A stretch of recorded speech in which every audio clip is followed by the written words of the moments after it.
అనగనగా ధర్మాపురమనే ఊళ్ళో ధర్మయ్య అనే ధనికుడుండేవాడు. ఆయన ధర్మబుద్ధి కలవాడు. ఊళ్ళో చాలా మందికి అవసరంలో ఉన్నప్పుడు అతి స్వల్ప వడ్డీకి అప్పులిచ్చి ఆదుకుంటూ ఉండేవాడు. అలాగే ఆ డబ్బు వసూలు చేయడంలో ధర్మయ్యకు అనేక పద్ధతులుండేవి. అలా ఉండగా ఒకరోజు అభిమానవంతుడైన రామశర్మ అనే బ్రాహ్మణుడు ధర్మయ్య వద్దకొచ్చి, అయ్యా, నాకు ఇంటి అవసరాలకు అత్యవసరంగా కొంత డబ్బు సహాయం కావాలి. మీరు ఒక 50 వరహాలు సర్దుబాటు చేస్తే అతి త్వరలోనే వడ్డీతో సహా తిరిగి ఇచ్చేస్తాను.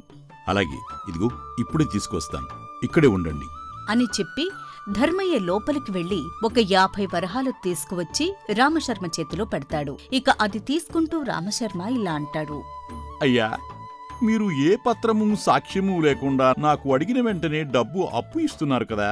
ఒకవేళ నేను రేపు ఇది మీకు తిరిగి ఇవ్వలేకపోతే ఏం చేస్తారు అని అడుగుతాడు రామశర్మ. ఆ మాటలు విన్న ధర్మయ్య ఒక నవ్వు నవ్వి, అయ్యో, మీరు రోజూ దేవుడికి పూజలు చేసే ఒక పూజారి, ఇక మీ వంటి వారికి పత్రము సాక్ష్యము ఎందుకండి? మీరు చెప్పినట్టుగా మీకు డబ్బులు రాగానే మీరు తప్పకుండా నా బాకీ చెల్లిస్తారనే నమ్మకం నాకుంది. ఒకవేళ మీరు ఎగవేస్తే ఎవరో ముష్టివాడికి దానం చేశాననుకుంటాను. 50 వరహాలు పోయినంత మాత్రాన నాకు పెద్ద నష్టమేమీ లేదు అని అంటాడు ధర్మయ్య. దాంతో అభిమానవంతుడైన రామశర్మ ధర్మయ్య పెట్టిన గడువు రోజుకు డబ్బు తెచ్చి బాకీ తీర్చేస్తాడు. ఇక ధర్మయ్యకు పొరుగున్న సుబ్బయ్య అని ఒక తెలివిలేని ధనికుడుంటాడు. అయితే సుబ్బయ్య వట్టి ధనాసపరుడు. ఒకరోజు సుబ్బయ్య తన స్నేహితుడైన రామయ్యతో ఇలా అంటాడు, చూసావా రామయ్య, మనం చేసేది ఆ ధర్మయ్య చేసేది ఒకటే వ్యాపారం. కానీ వడ్డీ వ్యాపారం చేస్తే ఎలా సంపాదించవచ్చు అనేది ఆ ధర్మయ్యకే తెలుసు. ఏ అవసరం వచ్చినా ఈ ఊరిలో అందరూ అతని వద్దే అప్పు తీసుకుంటున్నారు. అలాగే అతను విధించిన గడువుకు సకాలంలో చెల్లిస్తున్నారు.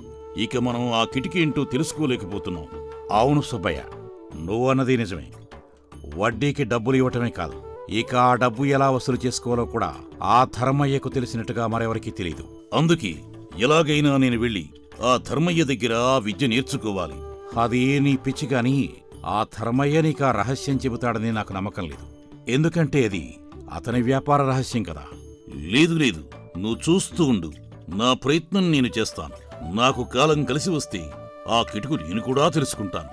నువ్వు చూస్తూ ఉండు అని సుబ్బయ్య చాలా పంతంతో ఎదురుచూస్తాడు.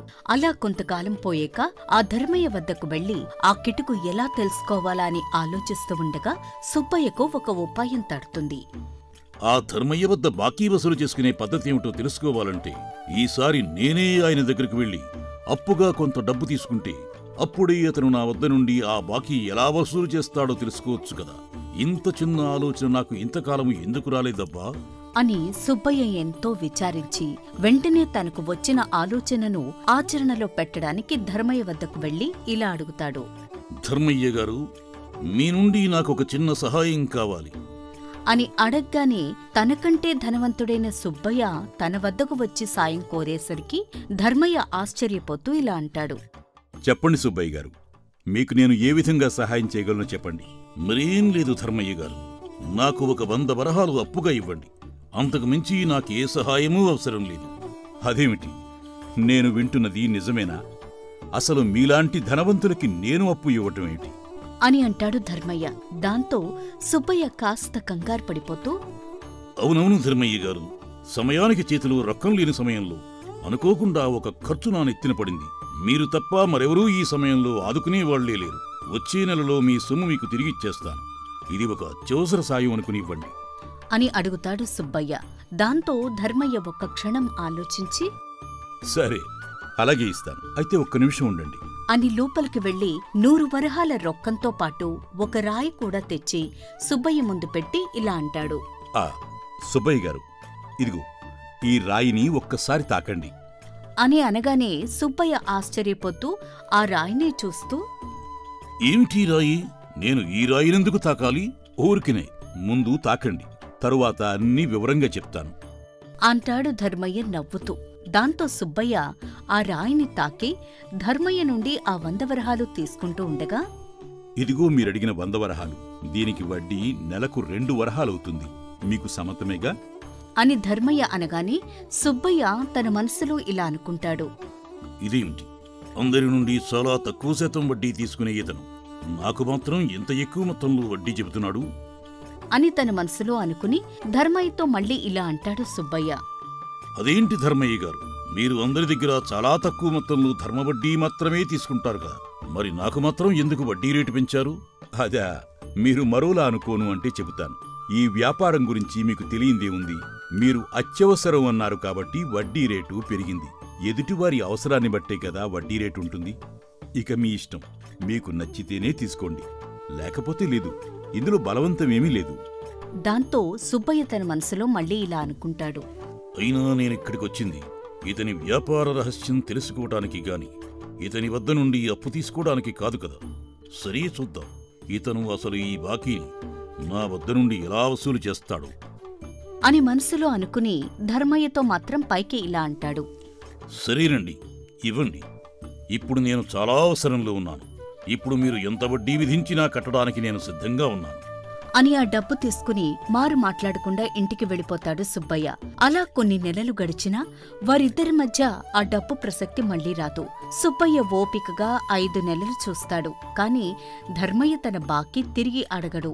దాంతో సుబ్బయ్య ఇలా అనుకుంటాడు. ఏమిటి ధర్మయ్య, అసలు నాకు డబ్బు ఇచ్చిన సంగతి మరిచిపోయాడా?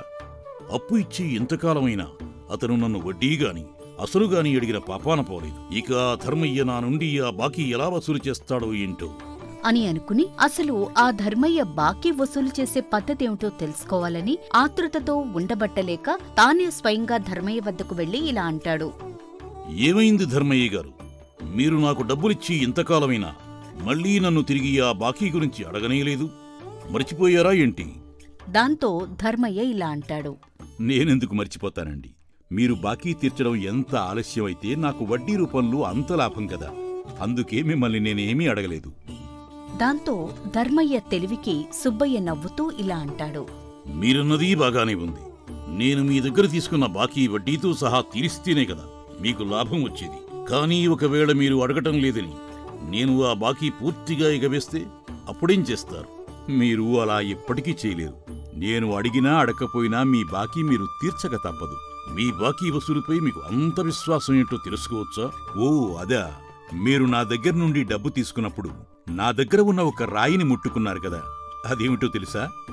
అని అడగడంతో ఒక్కసారిగా తాను ఆ రాయిని ముట్టుకున్న సంగతి గుర్తు తెచ్చుకున్న సుబ్బయ్య ఇలా అంటాడు.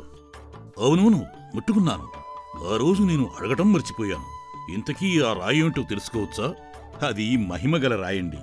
దాన్ని ముట్టుకున్న వాడెవడూ నా దగ్గర బాకీ ఎగవేయలేడు. ఒకవేళ తీర్చకపోతే ఆ రాయి మహిమ వల్ల వారు పూర్తిగా జీవితంలో నష్టపోతారు.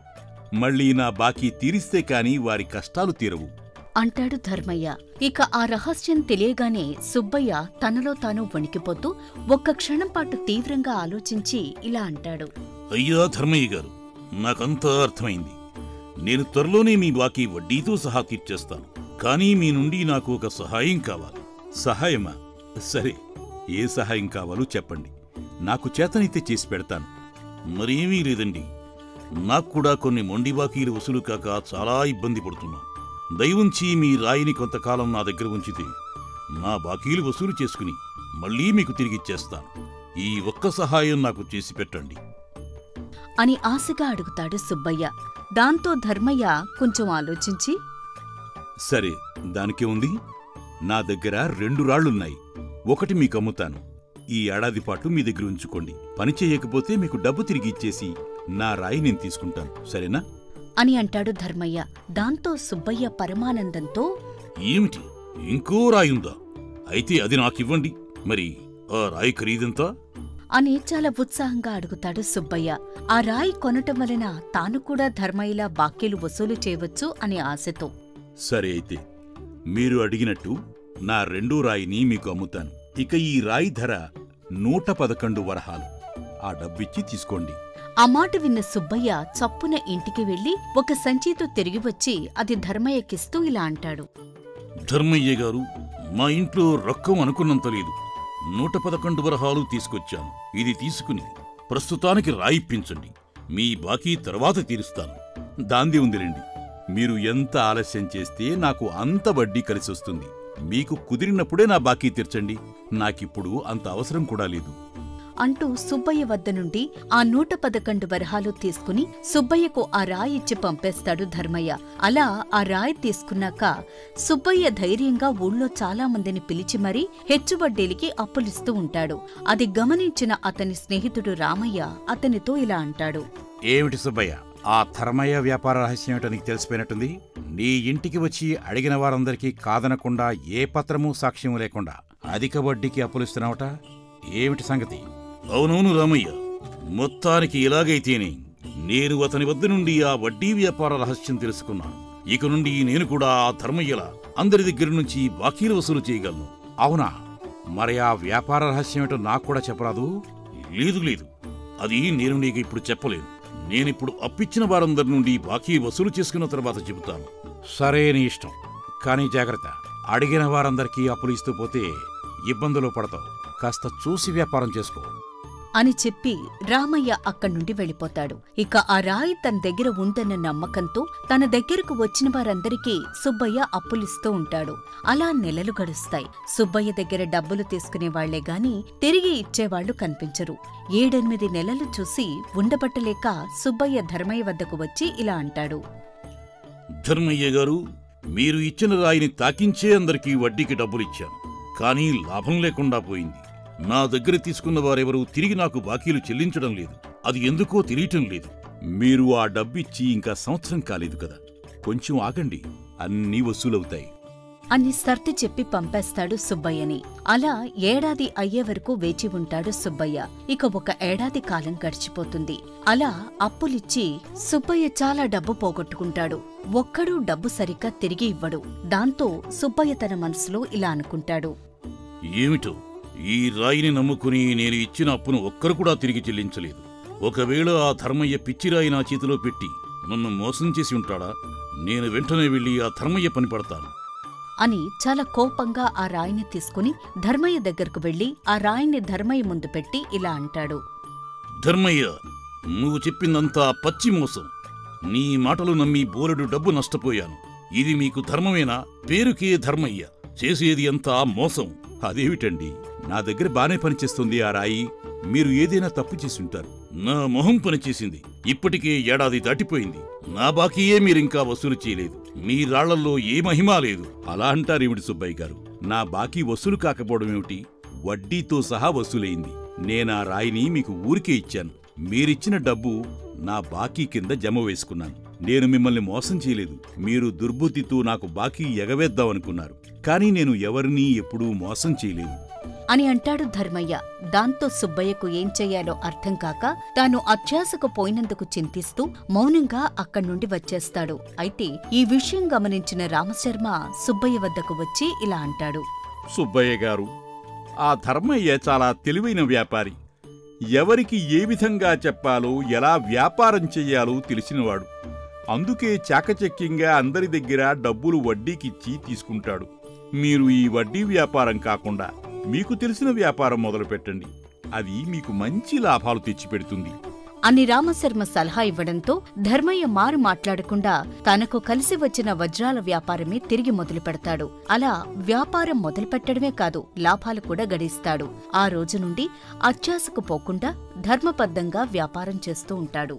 ఈ కథ కనుక మీకు నచ్చినట్లయితే లైక్ చేయండి, షేర్ చేయండి. మరిన్ని కొత్త కథల కోసం సూపర్ స్టోరీస్ తెలుగు ఛానల్ని సబ్స్క్రైబ్ చేయండి.